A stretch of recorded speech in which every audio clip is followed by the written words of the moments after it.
Anyways, my name is Matt Pierce, Learning and Video Ambassador for TechSmith Corporation. Happy to have you guys here today. As I was about to say, we're on several different platforms. We are talking about all sorts of things today. We're going to be on LinkedIn, Facebook, YouTube. You guys can watch wherever you want. Hopefully, we'll check out the chat and make sure we're answering the best that we can. If you got comments, questions for us, please do let us know. And we apologize for advance for any technical issues. Again, we're learning the ropes. We're going to get better at it, but we're going to keep moving forward. So again, make sure you check out which side of the camera is on there. The link, academy.techsmith.com, free online learning resources. So with that said, let's skip ahead because I want to get to the good stuff. I want to welcome today our very special guest, Ryan Eash. Ryan, why don't you go ahead and we're going to, if Ryan isn't heard, we can address the things with sound. But Ryan, just go ahead. We say your name and what you do at TechSmith for us real quick. Hi, Matt. Yep, I am Ryan Eash. I am an instructional designer on our customer education team.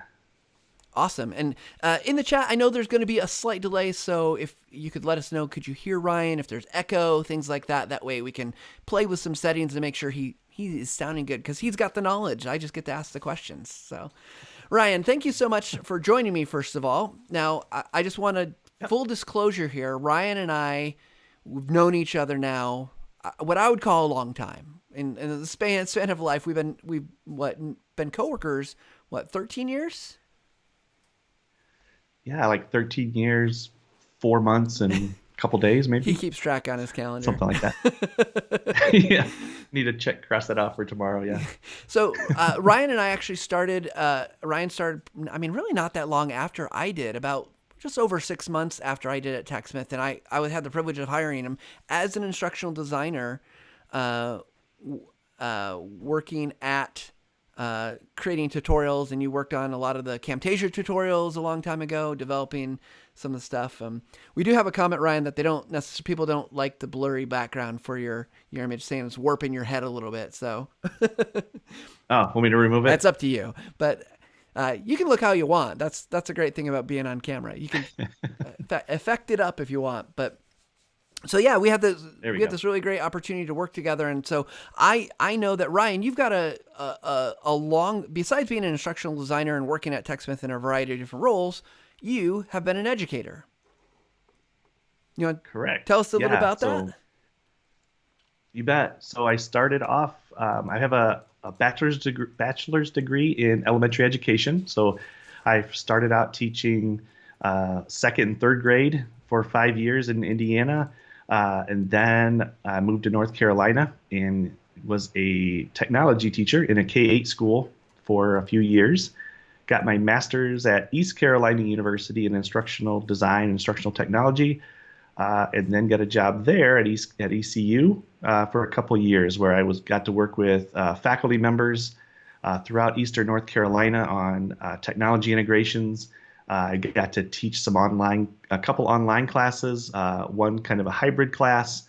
And then relocated back. I now live in Indiana, but that's when I found TechSmith, and rest is history. Yeah, and you've continued to teach some classes, correct?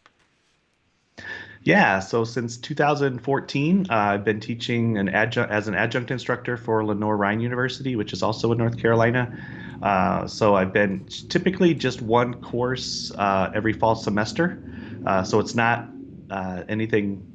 I wouldn't say I'm a greatly experienced online instructor, but I like to stay involved. It keeps my teaching skills kind of hopefully up to par, and I get to use video because it's 100% online, and I can use a lot of TechSmith products with teaching. So well, that's awesome. Yeah, and so what a great introduction, right? We're going to be talking today for our folks who are primarily working in education. We're gonna, I want to talk about some of these things, and so I noticed in our chat that we've got a couple people.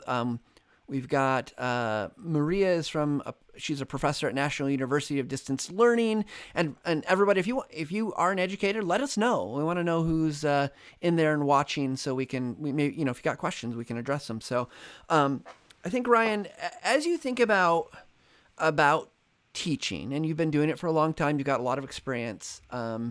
What are some of the big challenges that come up, especially if you're new, trying to move, to, especially like remote distance learning, kind of initial challenges you think most professors, adjunct, whoever it is, run into?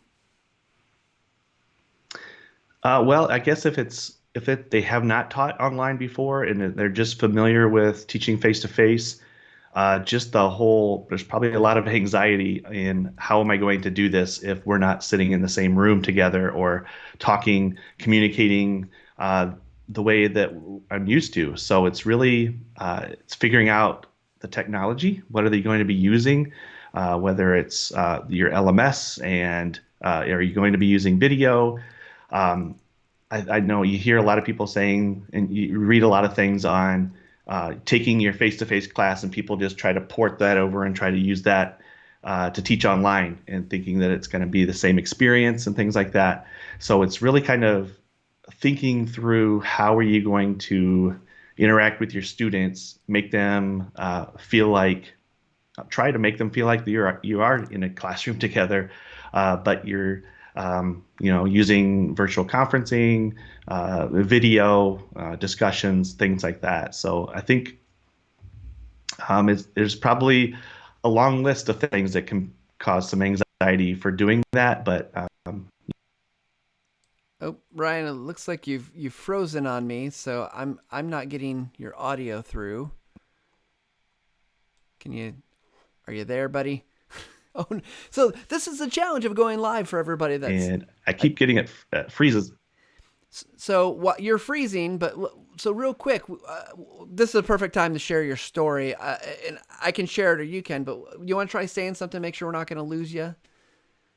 Yeah, it keeps kind of freezing every now and then. You'll freeze, and so sorry about that. I don't know if it's on my end or not. Well, I think everyone should know that you were doing a webinar for which I can't remember which organization. It's through University Business. University. Yeah. And the Comcast guy pulled up outside his house. And what'd you have to do when you had 400 people on the line waiting and watching? Well, I kind of freaked out a little bit, probably had a panic attack. And usually when this happens, which is once every month or so, they'll show up, they'll go up the pole, make some changes. My internet might glitch maybe for 20 seconds or maybe 20 minutes. But I was looking out my window and I was just like, you've got to be kidding me. And so I kind of had to politely say, my internet's going to be shut down here slightly. So give me a minute. I'll be right back. And I had to run outside and beg the technician to please come back later, and came back, and we kind of well, I think we edited that part out of the recording. So there you go. The power of editing, you can cover up some of the things. So Ryan, you were saying that there's a lot of things that a new person might be feeling overwhelmed with. So, I mean, I could get that, right? Like, I know even I've been doing live streaming now, which is different than, distance learning, creating courses, doing all that, the kind of whole program. And I still am making mistakes. I'm still finding issues. So what's what's a good starting place for the folks that are feeling that pressure? And I want to acknowledge, I think with COVID and everything that's happened, there's so many people that were thrust into that opportunity to teach remotely, right? When they weren't maybe planning on it. So, and maybe more people are feeling a little bit more comfortable, but where would you have someone start? Like to help them to make baby steps to making something that's a better experience for their students? Sure. And I apologize. Some of yours, it got cut off. So I think I got the question, but I'll do my best here. So where would I have them start? And one of the things I really encourage is to look at your colleagues, look at in your professional learning network, see what others are doing, seeing what tips and ideas you can take from them. There's people, you don't have to reinvent the wheel or start from scratch with how do I do this? Just look out and see what other people are doing and see what you can borrow or get ideas from. Start small, baby steps. You don't have to, I've got this checklist on a PDF document that has a checklist of types of videos that you can create for teaching online. And it can be pretty overwhelming looking at it, thinking, oh my gosh, do I have to create all of those? So my suggestion would be, start with a welcome video. Create a video to, even share your your anxieties with your students. Be real. Make it as human as possible. Um, but start small. Do a video, and the thing is, you will improve every video you make. You will learn to do something a little bit better. But start small and look for other examples out there that you could possibly borrow from. Yeah, I mean, what great advice, right? Because I think if someone was to go back and watch most of the streams that I've been talking on YouTube, it's the same thing, right? Just start, do something, and I love the idea of a welcome video because I think one thing that's maybe I don't think about because I'm not teaching courses in terms of like modular pieces over a series of time that my son is in his first semester of college. He's doing online courses. So he started kind of in a weird time because of all the COVID stuff, but he just took his first, like, I don't know, it's an 8-week course or whatever. But every week, right, there was something. And that's so different than I think about, like, I think make a video or like this week's live stream doesn't necessarily relate to next week's live stream. So if someone they're saying like, hey, I want to make a welcome video, what should that look like? And I'm not saying like, literally what it looks like, but kind of the structure, what makes for a best practice here. Did you catch that, Ryan? Looks like Ryan he's got his judgy face. He's staring at me again. Well, as we work through some of our technical problems, we're going to, we asked Ryan what is going on. So let's see if we can get him back. Let me see. I'll pull up some other stuff. Are you back, Ryan? You probably missed the entire question, I'm back. Right? That's okay. So what I got the start of it. I was asking about, like, literally short question. What should a welcome video look like? And I'm not saying like, oh, it needs to have this type of camera, but like, what's the format of it? What is the structure? Kind of structurally, would you include? Yeah, and this is a great question because for me, my welcome videos have changed over the years. I used to have combined my welcome video kind of with my course overview or walkthrough of the course.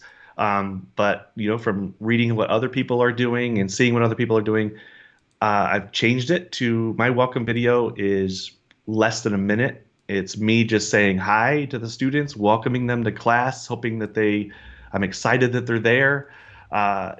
Maybe something about me, but I don't go into the actual course and talk about that. I pretty much leave it as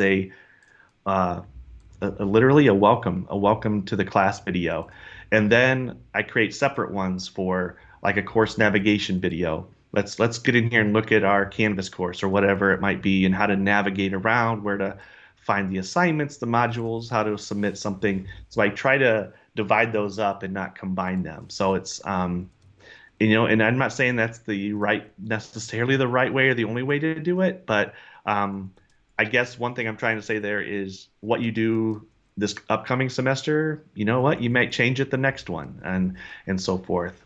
One thing I'll point out there too is if you are teaching multiple classes, try to or think about not dating or your video or mentioning maybe the specific class. If you wanted to create one video that you could use in each of your courses. So, for example, if I'm teaching EDU 651, I might not say, "Hey everybody, welcome to EDU 651." I'll just leave it more vanilla, basically, and so then I can use this welcome video in maybe I'm teaching 3 classes or something like that. So, just a thought there. Yeah, it seems like, I mean, if you're going to put in this work and you want it to be good, it seems like if you can repurpose. Mhm. I often feel like, oh, I don't want to do that because it feels like cheating, but it's not. The students don't know. And if it's a good introduction and it does the job, it doesn't have to be like unique for every single situation. And there's probably lots of other content that is going to be unique. Right. Yep. I agree. And it's not to say that you can't do an individual one for each of your classes. It's just kind of an idea there that if you want to try to save some time or to kind of uh, duplicate or reuse, repurpose content. Yeah, it seems like you can invest a little bit more time in making a really good one versus, having to create three just okay ones. Yeah, that's a great point. Yep, I agree. So, okay, we got a welcome video that seems pretty straightforward. It's not like it's hard content matter. You should be I'm guessing if you're teaching a class, you know enough about yourself and what's going to be relevant to your students. Mhm. But let's think, because I mean, look, we talk a lot about video on these programs. So, what other types of videos are ones that you find that are good, especially if you're just getting going, that could be helpful? Because again, I don't think video is the solution for everything, especially when you're working in education, and there's lots of different tools and methods. But there's probably some other videos that you are using or creating on a kind of regular basis. Yeah, so for me personally, I guess I can speak for myself. I mentioned the welcome video. I mentioned like a course navigation video. These are typically ones you do at the beginning of the semester. Something that I try to do weekly are, I call them weekly check-in videos, but they could be, you can call them whatever you want. But what I typically cover in those types of videos are, and I try to make them 5 minutes or less. Uh, Sometimes I fail at that, but I try to keep them short and concise. And I try to talk about, where we are in the semester, we talk about the syllabus, what's coming up. I maybe if there's a project or an assignment that's coming up, I might share a little bit about as a reminder to how to prepare for it. Maybe I share some examples with them. I also use it as maybe there were some questions that came in from students the prior week. I can use that time to answer them so that everybody gets that same answer that I feel like everybody could benefit from. So I try to put those out so that if my week runs from Monday morning through Sunday, so that Monday morning they have a new kind of a weekly check-in type video. So that's one. I do. We have like live chats every now periodically throughout the semester so that we since it is a 100% online class, we'll come together, scheduled live meetings, and I'll typically send out a video before that to kind of prep them with what the topic is, what we're going to talk about. I kind of think of that as kind of like a flipped video where I'm trying to place some questions or thoughts in their mind so that they come to the session ready to participate and so forth. So. Those are a few. Obviously, there's the lectures. I guess my advice there, if you are doing a lecture video, is to try to stay away from the hour-long lecture video. Or if you do go through and produce a video that big, look at maybe chunking it up, putting it into smaller sections so that students can a little bit easier to digest. So, yeah, those are probably a few of them that I can think of off the top of my head. Those are really great. I mean, I love that if I were in a class, right, I could raise my hand and everyone would hear my question, and they would get the answer. And I love that it's not recreating that because it's probably easier for students. I would think they'd be more comfortable asking a question. A lot of times I know as a student, I didn't want to ask a question. I didn't want to raise my hand. I don't want to, I don't want to look dumb or I don't Yeah. know. But the benefit is then everyone can then go and see that, and if they don't care about it, they don't have to watch it. So it's not like, because we've also been on the other side, right? I've been in a class where someone was asking question after question and question. I'm like, I don't need this information. I need this other stuff. So it seems like a Yeah. really great way. So if for the folks that are watching it, if you're in your home office, you're doing Mhm. this, are there things that need to be true about this video? Like, shouldn't you probably go to a recording studio and make it like absolutely gorgeous with lighting and professional quality audio and no mistakes, right? Just you're gonna spend hours to produce this thing. If I was Matt Pierce, maybe, but No. probably not on my end. No, I have basically a webcam. I'm using a Logitech external webcam. My laptop. I do have a pretty nice Yeti X microphone, but I've just recently gotten this, so I've usually used like a headset microphone, just a your Logitech, or I think mine was a Jabra Mm-hmm. brand. But so yeah, you don't need to go out and have a huge or expensive studio. Just use your office. Obviously, be aware of surroundings. Like I'm in my office has a bunch of windows around. You may have heard a train earlier going by. Yep. So there's that noise that you can kind of try to be aware of, um, but also don't be afraid to keep it in sometimes. Make those. Like my sneeze. It just makes it more your sneeze. Exactly. Sorry, bless you. I didn't I Thank you. didn't tell you that, but so yeah, keep the real life things in that helps keep it keeps it real. Keeps it Well, real. yeah, because Yvonne on the chat actually mentioned the train. She's like, I hear a train. Do you need to go? Should like you record videos in a professional sounding environment? And I think it's a really important question because, or are we gonna get more Loud truck. loud No, truck? that was a truck. I'll try to And mute.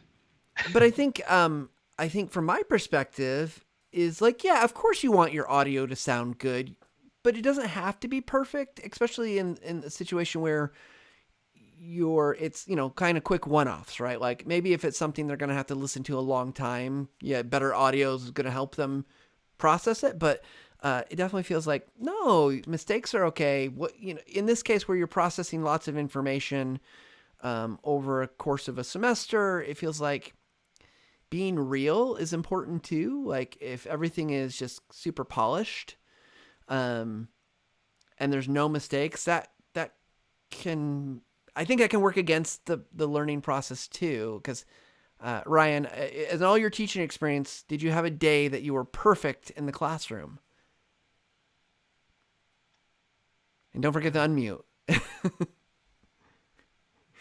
I don't think so. No, I don't think I was ever perfect. No, and I think there's a quote or some that I read about. I'm going to butcher this a little bit, but something about your students don't want the professional spokesperson. They want somebody who's real.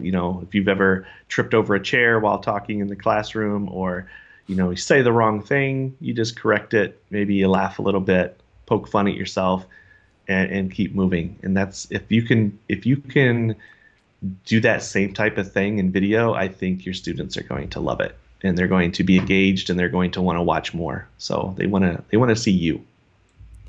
Yeah, and I feel like I mean, and this is the thing, right? Like if you're tuning into this live stream and you're expecting perfection because we're TechSmith, oh, I got a long way to go. But what I Not hope going to is that happen.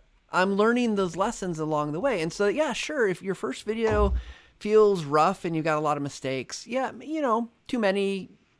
too many kind of wrong turns or whatever, clean those up. But like, as you get better, as you go, you're going to get better. And yeah, your 100th video shouldn't look like your first video, but don't forget there's 99 steps in between those to make you better. And so hopefully you're just improving the things you can. And so one of the questions that's coming up, there's a lot of chat about audio right now, which I think is, audio is a big thing. Of course, a good microphone can make a difference. There's some question like, do you have carpet in your room, Ryan? Is it a wood floor? Um, it is kind of a ceramic floor, but I have a rug, an area rug, to try to help with that sound. Yeah, because Yeah. what they're noticing, like, oh, Matt's audio is really clear. I'm in a basement with lots of carpet, lots of, I've got some other soft stuff around here, but if you've got a ceramic floor, that's gonna echo, right? But it's not bad. It's hmm not unlistenable. I think that's the thing to really look for is it something that is going to drive your learner, your viewer crazy because they can't understand what's going on or it's so bad. But I think your audio's fine. hmm I don't think Okay. that wasn't the Try to concern. adjust this a little bit. I don't think that was the See if it'll concern. change. It was just the question of like why the difference because you're using a Yeti, correct? A Blue Yeti, Correct. and Yes. and that's what this is. So we're using like I think mine's probably an older. You've got a nicer one. But my Coming audio through. is not as good. That's It's kind of you just got stripping. more echo. It's the room. It's not the mic. It's the room, Yeah. right? You get more Yeah. bounce. Um, so cool. So we've talked about kind of creating some FAQs. We talked about intro videos. You mentioned your weekly check-ins, which I I guess we didn't talk about FAQs. We talked about weekly check-ins. Let's talk about FAQ videos, because I'm guessing, and for the little bit of teaching I've done online, like repetitive courses, I know I'd get questions, and when I teach the course again, I'd see very similar, or if not the same questions. How do you handle that with video? If you do.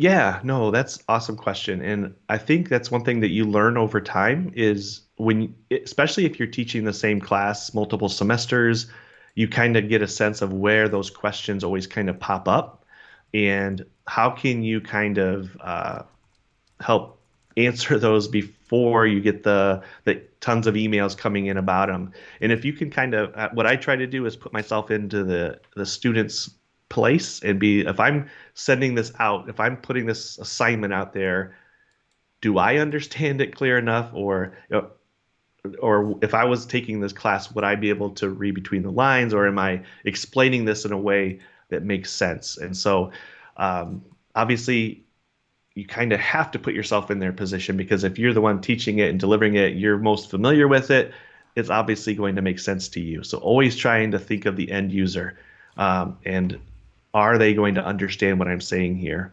I know one of the first classes I ever taught online, I tried to be kind of probably over the top in a way of explaining things. And I remember a student sent me an email and she said, just wanted to say thanks for answering our questions before we even get a chance to ask them. And I was like, wow, that kind of, but see, with the way my mind works, I was kind of like, that's really awesome. But then I'm thinking, am I doing the work for them? Should I not be, should they be asking more questions?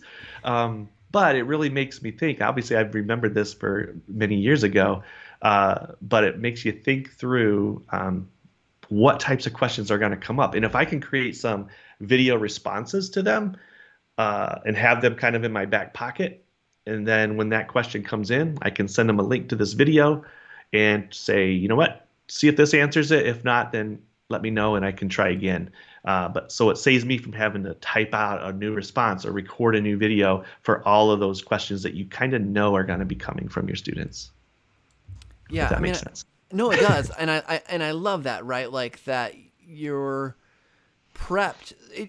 Look, we know that the life of an educator continue. Like, there's so many things going on. There's so many things you've got to create. You got to be thinking ahead, and it just seems like if you have some of that stuff in your back pocket, like you said, it just saves everybody time, and the student can get a much more timely response, right? Like they're not waiting as long for you to have to get back to them, which can be frustrating, right? Like no one likes to wait, and they're trying to study or they're trying to get ready for whatever, learning they're doing, and having that makes a lot of sense. So I think that's a great thing to try to do if you know you're going to have those repetitive questions. Comcast guy just pull up. You are not even going to believe this. No joke. No joke. I should take a picture of this. And Well, let's hope he doesn't shut off your internet. if he does, all right. I'm not going to go out and yell at him. Or if you want me to, I will be happy to. But well, we can make this is do. unreal. Yeah. So that's so funny. You never know what you're going to get when you go live. I think, but that's like, take this as an example. I think this is like a lot of online teaching, right? Like you've got to be able to roll with whatever comes in, and by pre-creating some of it, you're taking some of the unpredictability out of it. Like if we'd recorded this last week, there wouldn't be a question like, oh, the Comcast guy comes, shuts down your internet. That's no longer a problem, because we could say like, we'll just finish up later, or we'll do it again. And when we don't have that problem. But I think, there's definitely something about having these video snippets in preparation makes a lot of sense to me. Real quick, Ryan, while I'm thinking of it, I'm going to pull up an image for everybody. It is, you have created a tutorial about creating introduction videos like we talked about. So let me just put this on the screen. Tell us a little bit about what this is. And I got a link up there so they can go and get it.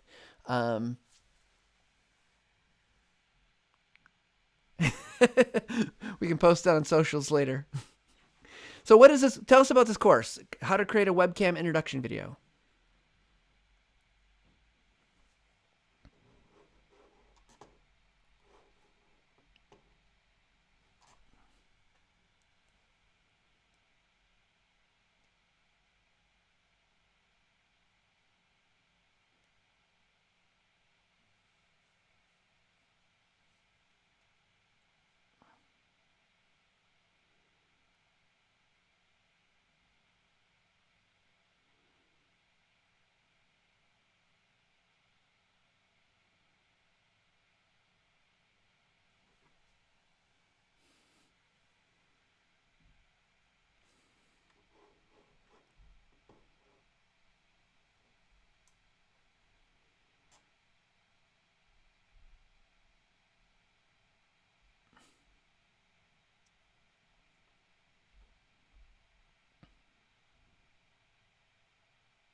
For me, they're a little bit tricky. They're a little bit scary. But if you watch that video, I'm using Camtasia.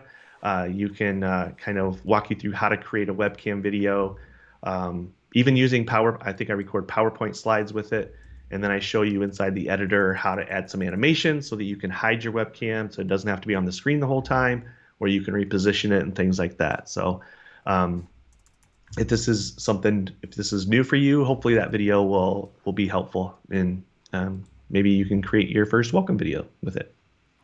Yeah. So again, let me just put that up there again real quick.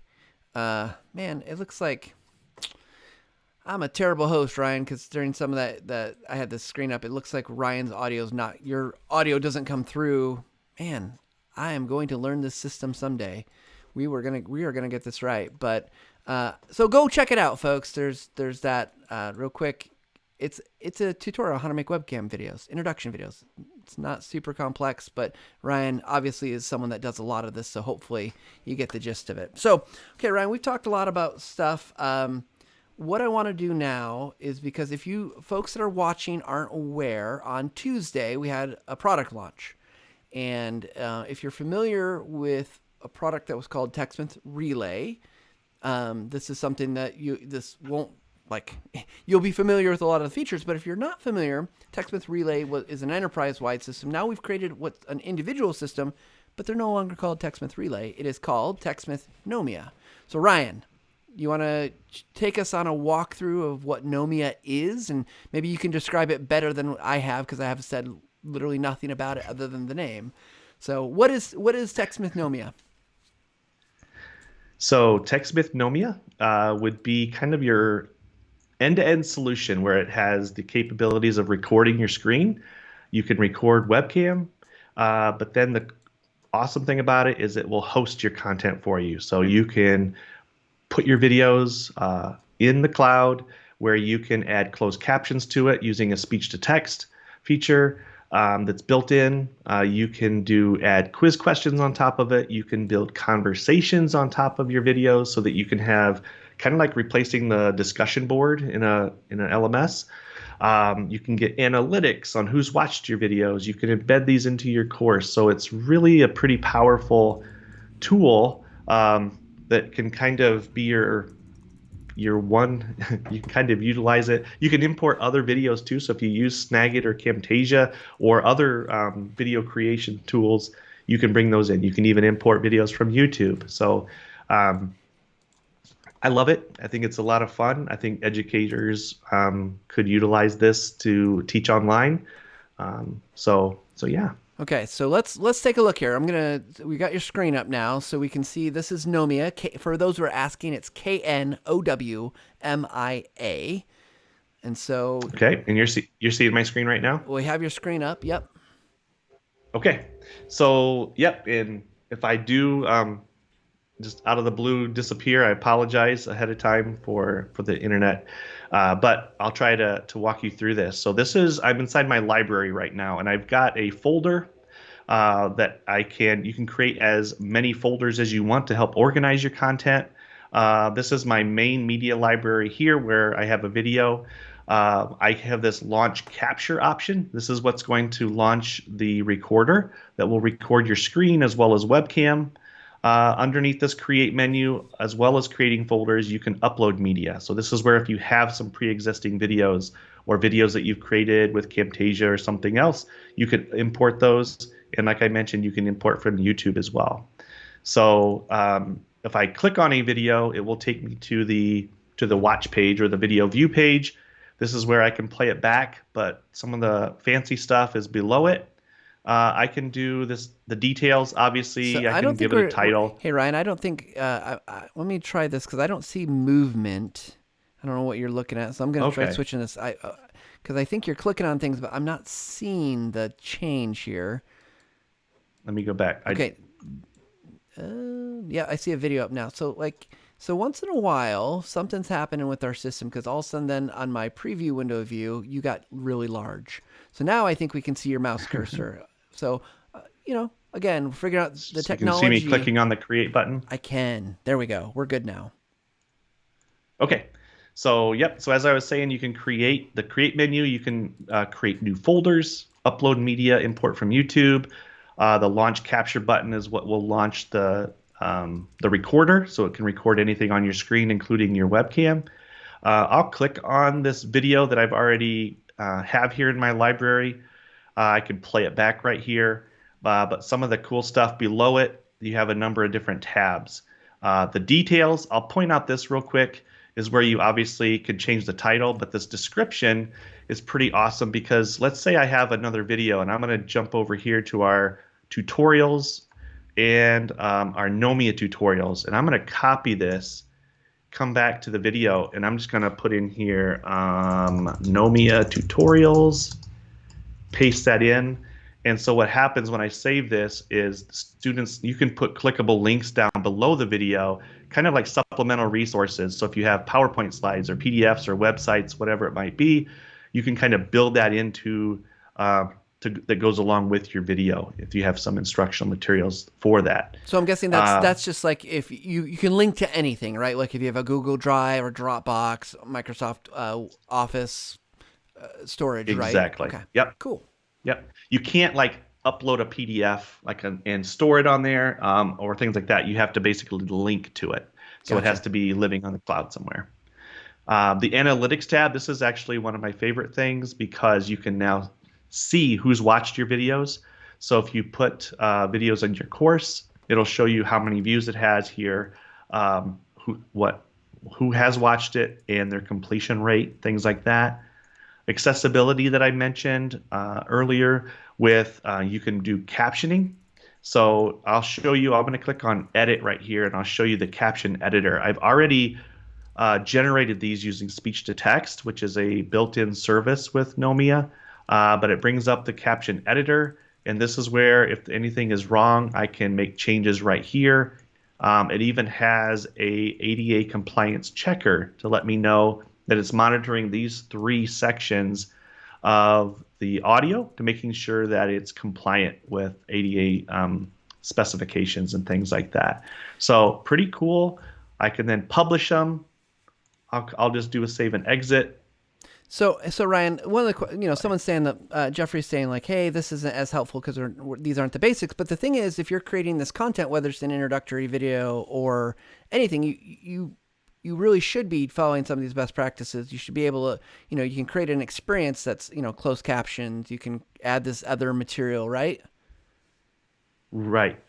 Yeah, exactly. Yeah, I'm just doing a very high level overview of some of the things you can do with NoMeah, definitely. And if this is something that you're interested in, if you go to our TechSmith website and go to our products NoMeah, you can actually do a free trial, 30 days trial to really test it out and see if it's something that would be helpful. And we have all those tutorials through, and again, I am going pretty fast over some of these features, but we walk you through step by step of how you can incorporate them into your and videos. I think from my perspective, Ryan, I think so the things that we've talked about, right? If you're creating an intro video and that's an FAQ video, and I can see my network audio is probably going to work, but we're going to get a little stuttery here because I can see the drop. But the thing is, if you're going to create those things, you need, 1, a place to put them. But 2, you should be thinking about the whole package around not just your video, like your welcome video, but like what else goes in that video or around it, right? Like maybe you need a place for the syllabus. And maybe you have a website and you can host all that stuff, and that's fine. But I know for a lot of folks, they don't have this, and they don't have a way to put quizzes into their video content, which you can do right here in NoMeah. And unlike before, and I'll just put this out there, that you said you had to have your institution buy it. It was of a price point that a whole institution. But now, for $20, you get all the video hosting, the quizzes, the analytics. You can see which students have taken stuff for $20 a month, or I think $199 a year. $199 a year. Yep. It's just and that's unlimited storage. You don't have to worry about, am I running out of storage space? It's unlimited bandwidth. So you don't have to worry about, are too many people watching this? So, which is pretty nice. It's just kind of, it takes that, you don't have to worry about those types of things. It's just create your content, share it up here, add your effects, different things you want. Here's the share option. So you can get a link, One of my favorites is just doing the embed code and then putting that into my Canvas course or whatever your LMS might be. And then the students don't have to leave the course to watch the video. They can just see everything right there in the course. Yeah. So one of my favorite things, could you show off conversations? Because this is something that I don't think a lot of people have seen before. If you're familiar with TechSmith Video Review, we actually use, before it was here in NoMeah, Video Review for a lot of, frankly, conversations about things. So if you had a video, maybe it's an FAQ video, it's an answer to a question. How would students be able to have a conversation? I'm doing air quotes, so I'm not on camera, but doing them anyways. How would people have a conversation around it? And why would that be valuable? Sure. So this is a great feature. I love this because I'm not a huge fan of the discussion board in an online class, but this could be an option to kind of replace that in a sense. So what you're looking at here is a video I've already added a conversation to it. And you can see this little marker here. Students or anybody that's part of this video can watch the video. And if they have a question, say like right here, they can pause it. Down at the bottom, I can type in a question and say something like, what microphone do you, if I can spell, recommend? And I can hit submit, and that's going to pop up over here. Anybody that's in this class will be able to see that and be able to reply to it. So this is a great way for students to answer students' questions. The instructor can even go through the video before they share it and post, some kind of questions to kind of spark a conversation. So then anybody can click reply. They can answer. I'll put it in here. A Blue Yeti is my favorite. And I can hit submit. And you can see having a conversation over here around this video.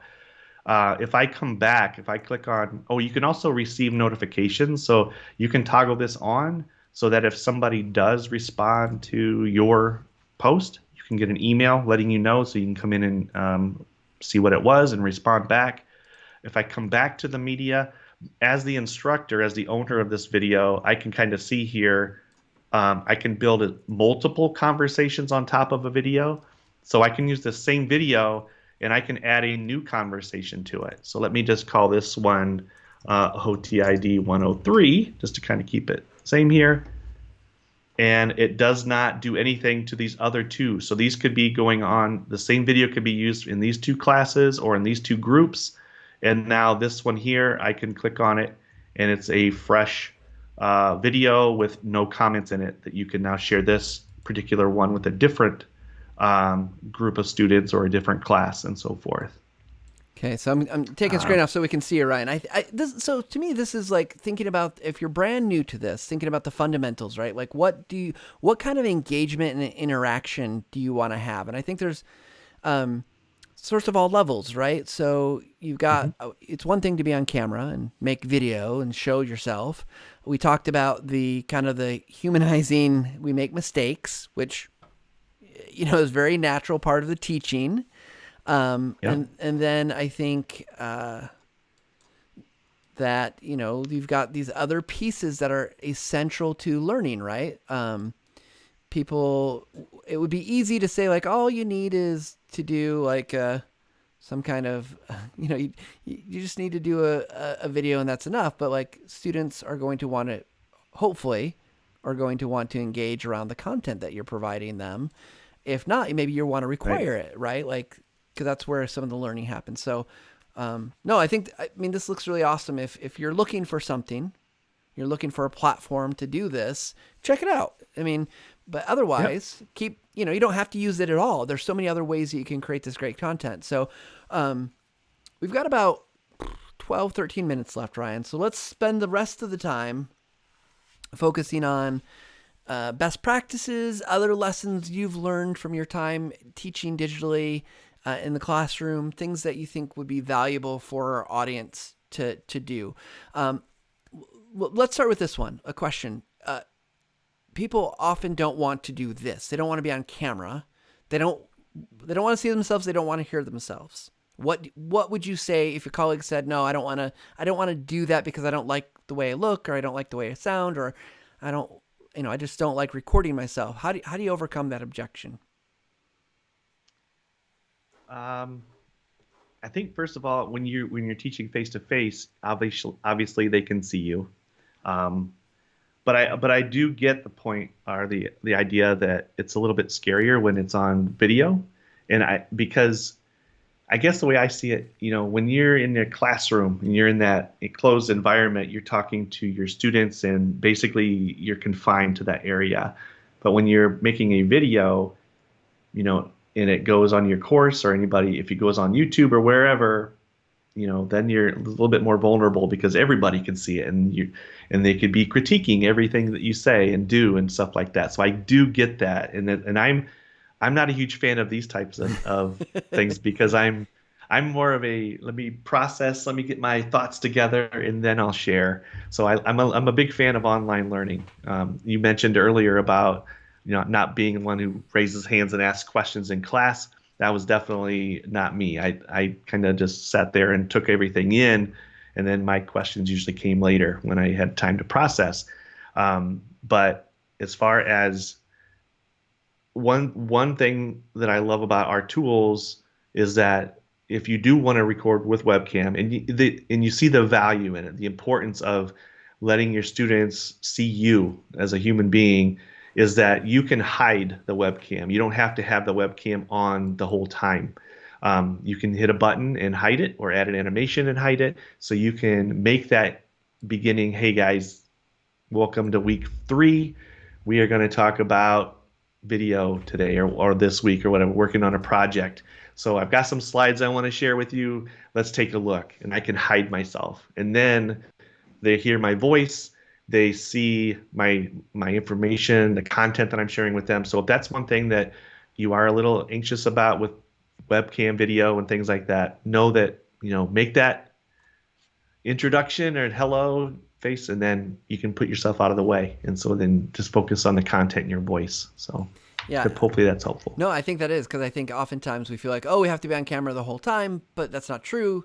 In fact, I think that if you have a PowerPoint deck or whatever kind of content you're going to share, and then a camera and a little person in the corner, except for if you're doing ASL translations, that it's distracting to see a person in the corner, and then you're also trying to look at the content. And knowing slide designs the way they are, there's probably a lot of content on the slides, maybe too much, and it's just it becomes, the brain is not going to process all that information. So right.